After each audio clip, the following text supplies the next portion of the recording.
தமிழுக்கும் முப்பால் மூலம் இந்த உலகிற்கு 2 அடிகளில் வாழ்வின் தத்துவத்தை எழுதி உலகம் முழுவதும் அதை ஏற்றுக்கொள்ளும் அளவு எந்த ஒரு சார்பும் இல்லாமல் எழுதி அதை தமிழ் மொழியில் எழுதி தமிழர்களாகிய நமக்கு மிக பெரும் பெருமையை கொடுத்து சென்றிருக்கும் திருவள்ளுவர் அவர்களை வணங்கி நான் எனது உரையை துவங்குகிறேன். மிகவும் மகிழ்ச்சியான ஒரு நாள், இன்பமான ஒரு நாள்.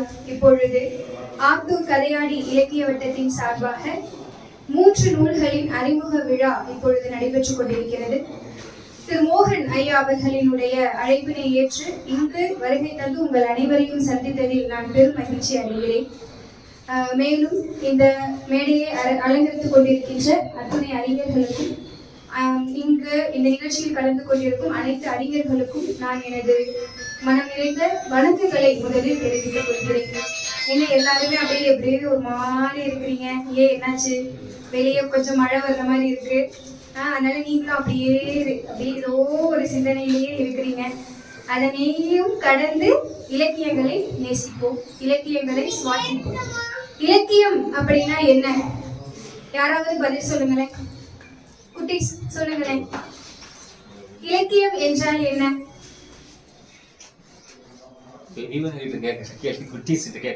அவங்களுக்கு என்ன தெரியும்? நீங்களும் சொல்லுங்க. இலக்கியம் என்றால் என்ன?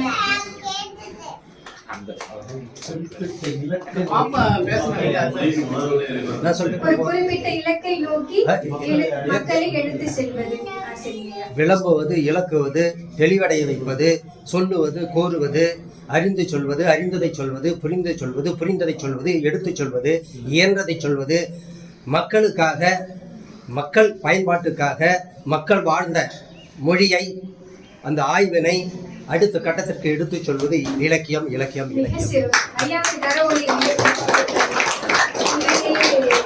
மிக அருமையா சொன்னீங்க ஐயா.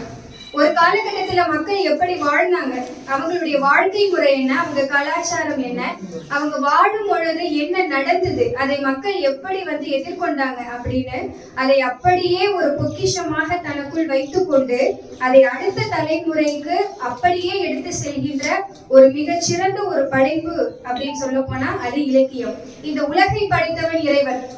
அந்த சூரியன், அந்த நிலா, இறைவன்லாம் யாரு தெரியாது, நமக்கு பார்த்ததில்லை. நாம வழிபடுகின்ற அந்த உருவங்கள், கோவில்கள் எல்லாமே நம்ம நம்பிக்கை, அவ்வளவுதான். இப்படி இருக்கலாம், ஒரு நம்பிக்கை. கடவுளை பார்த்திருக்கோமா? இல்ல, பார்த்ததில்லை.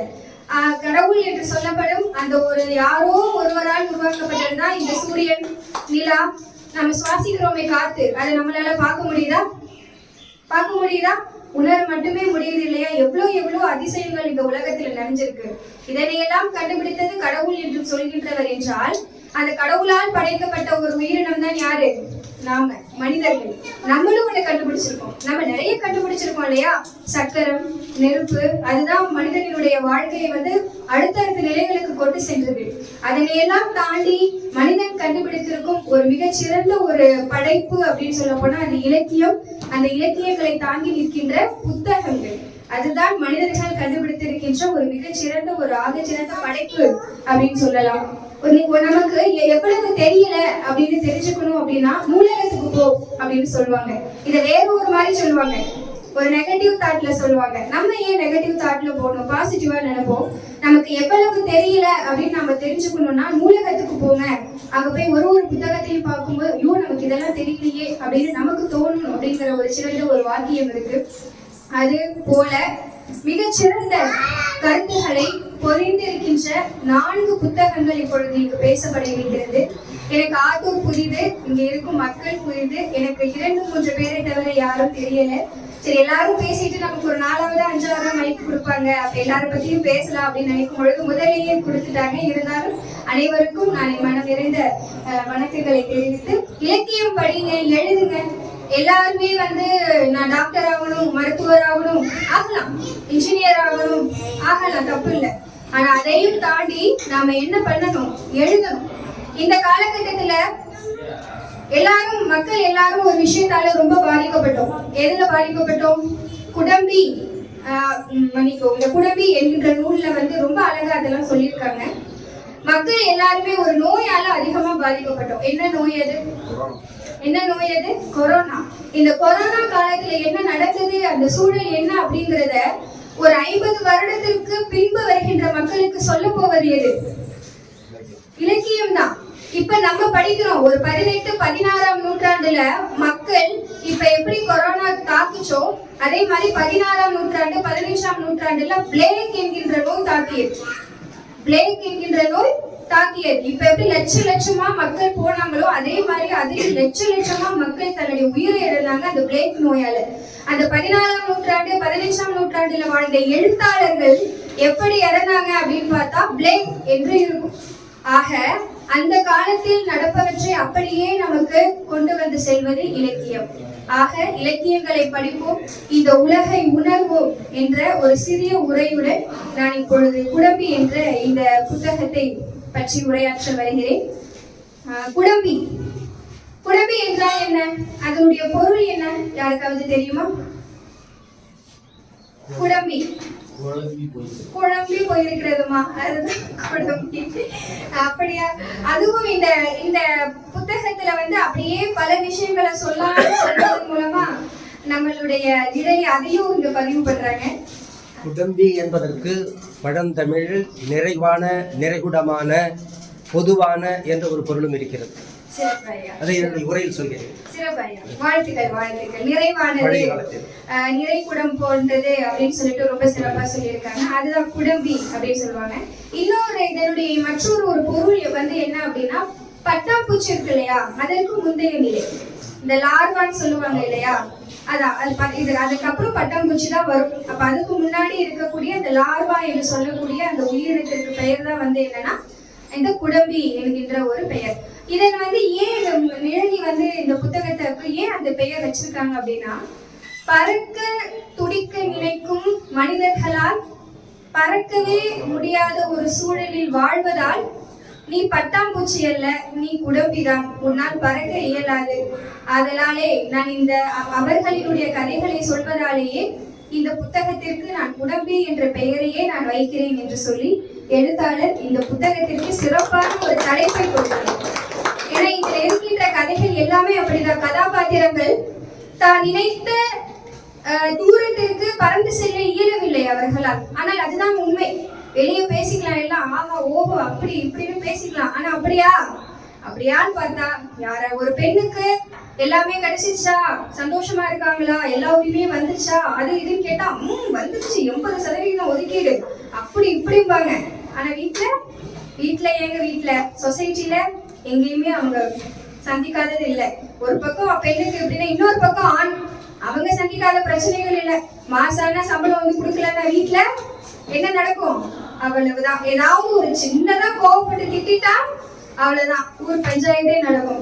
ஆண்களும் பெண்களும் ஏற்றுக்கொள்ள முடியாததும் ஏற்றுக்கொள்ள முடியாத சூழலில் வாழ்ந்திருக்கின்ற மக்கள் பற்றிய கதைதான் இந்த குடம்பி என்கின்ற மிகச்சிறந்த ஒரு சிறுகதை புத்தகம். நிச்சயமா இது இலக்கிய உலகில் மிகவும் சிறப்பாக பேசப்பட இருக்கின்ற ஒரு புத்தகம். நான் உண்மையாலுமே நிழலி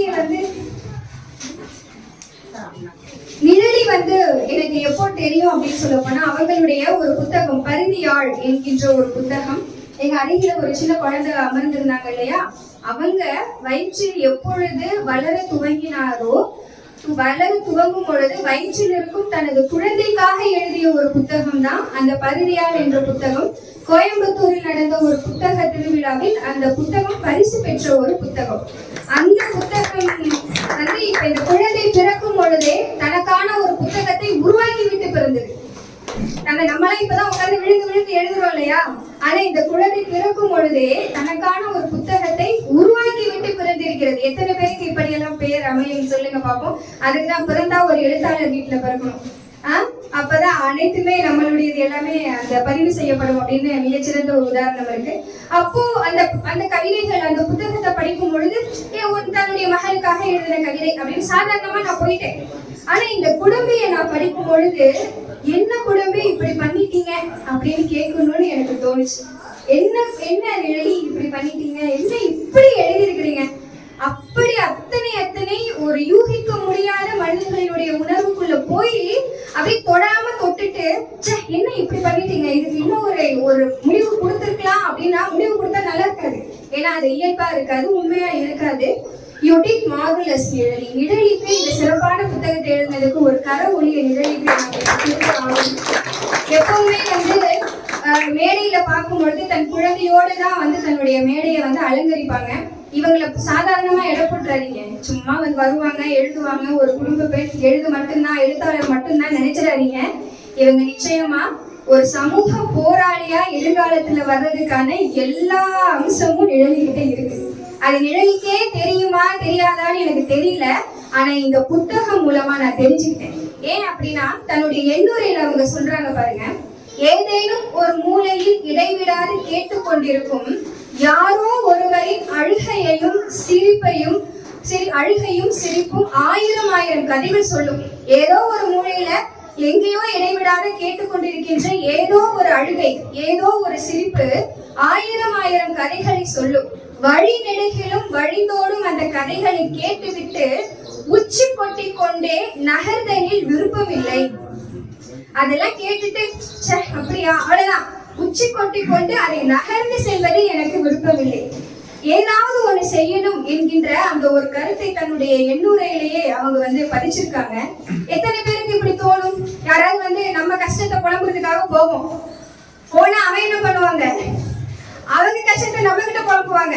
இது என்னடா நம்மளை விட இவங்களோட கஷ்டம் பெரிய கஷ்டமா இருக்கும்போது நம்ம டீ கொடுத்து அவங்கள சமாதானம் பண்ணிட்டு வர சூழல்ல மற்றவர்களினுடைய அந்த அழுகையையும் சிரிப்பையும் சாதாரணமாக கடந்து செல்லும் சூழலில் நான் இல்லை அப்படிங்கிற அந்த ஒரு எண்ணுரையில மிக சிறப்பா இவர்களினுடைய அந்த சமூக குணம் அப்படிங்கிறது தெரியுது. நான் சாதாரணமா ஏதோ எழுதுவாங்க எழுத்தாள நினைச்சேன். ஆனா இவங்களுக்குள்ள ஒரு சமூக போராளிக்கான ஒரு குணம் இருக்கு அப்படிங்கிறது இவங்களுடைய எண்ணுரையில தெரிஞ்சது. முதல் கதையை பாருங்க, வலியின் பேரின்பம். வலிக்கும் இல்லையா, அதன் பேரின்பமா. வலி எப்படி இன்பம் கொடுக்கும்? எப்போல்லாம் வலி இன்பம் கொடுக்கும் சொல்லுங்க பாப்போம், யாராவது சொல்லுங்களேன். எப்பொழுது வலி இன்பம் கொடுக்கும்? பஸ்ல வரும்போதா? சிறப்பா சொன்னீங்க. நல்ல ஒரு கரவொலி கொடுக்கலாம் ஐயாவுக்கு, நல்ல ஒரு கரவொலி கொடுங்க. பிரசங்கத்தின் பொழுது ஒரு உற்சாகம் வரும் இல்லையா? மிக சிறப்பு ஐயா. வேறு எப்பெல்லாம் வலி இன்பம் கொடுக்கும்? சின்ன பிள்ளைங்க, இந்த மாணவர்கள் எல்லாம் சொல்லுங்க பார்ப்போம், எப்பெல்லாம் உங்களுக்கு வலி ஜாலியா இருக்கும், மகிழ்ச்சியா இருக்கும்? அப்படிலாம் இல்லைங்க மிஸ், வலினா வலிக்கதான் செய்யும். அப்படியா? மிக அழகா சொன்னாங்க. ஒரு சில வலி நமக்கு அதிகமான இன்பம் கொடுக்கும். எப்படின்னா பேரும் பேத்தனை எல்லாம் பேத்திகள் எல்லாம் தூக்கி கொண்டாடிட்டு இருக்கும் பொழுது சுள்ளுன்னு அந்த குழந்தை அடிக்கும், நமக்கு வலிக்குமா? வலிக்காது. அது ஒரு இன்பம். இது மாதிரி நிறைய வலிகள் இன்பத்தை கொடுக்கக்கூடிய வலிகள் நிறைய இருக்கு. அததான் இங்க சொல்லியிருக்காங்க. அதாவது ஒரு மருத்துவமனையினுடைய ஒரு சூழல் நம்மளாம் இருந்தா எப்படி சொல்லுவோம்? மிகப்பெரிய ஒரு கட்டிடம், மக்கள் அங்கு சென்று கொண்டிருந்தார்கள், மனிதர்கள் நடந்து கொண்டிருந்தார்கள், படுக்க வைத்து சென்று கொண்டிருந்தார்கள், ஒரு அவசர காலமாக இருந்தது, ஆங்காங்கே ஓடிக்கொண்டிருந்தார்கள். இப்படிதானே எல்லாருமே ஒரு மருத்துவமனையை பத்தி எழுதுவாங்க. இவங்க எழுதுறாங்க பாருங்க, நெடிய நாற்றத்தால் அடைபட்டு உள்ளிழுக்கவும் வெளியேற்றவும் சிரமப்படும் மூச்சின் சுழற்சியை சரி செய்ய முடியாமல் நொடிக்கொரு முறை முகத்தில் கண்ணீரை துடைத்துக் கொண்டிருந்தாள் தெய்வா என்கின்ற ஒரு பெண். எங்க இருக்காங்க? அதே பிரசவ அறையில தான் இருக்கிறாங்க, அதாவது மருத்துவமனையில இருக்கிறாங்க. அந்த மருத்துவமனை எப்படி இருக்கான்? நெடிய நாற்றத்தால் அடைபட்டு உள்ளிழுக்கவும் வெளியேற்றவும் சிரமப்படும் மூச்சின் சுழற்சி. உள்ளேயும் இழுக்க முடியல, ஏன்? அந்த மருந்தினுடைய வாசம். வெளியவும் போக முடியல, ஏன்னா வெளியே விட்டா திரும்ப உள்ள இழுக்கணுமே.